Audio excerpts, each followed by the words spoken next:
पण ते गरीब स्टेट असून सुद्धा त्या बस्तरमध्ये त्या जगदलपूरपासून जे चंद्रेश्वराचं मी मंदिर तुम्हाला म्हटलं 32 बारसूरला, त्या मंदिराचा प्रिमायसेस हा हिरवागार आहे.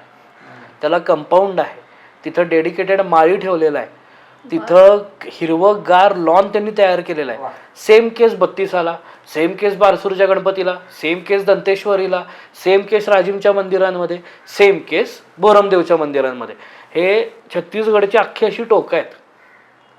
पण राजकीय इच्छाशक्ती म्हणजे काय असते याचं उदाहरण जर तुम्हाला बघायचं असेल, ते जर अनुभवायचं असेल तर प्रत्येकानं छत्तीसगड मात्र नक्की बघा. अतिशय स्वच्छ, त्या शेवटच्या कॉर्नरपर्यंत आता वॉशरूम पण होत्या आणि सगळ्यात महत्त्वाचं वॉशरूममध्ये पाणीही होतं, म्हणजे ती अडचण नाही आली. हो, या गोष्टी खूप साध्या आहेत रे आणि बेसिक गोष्टी आहेत.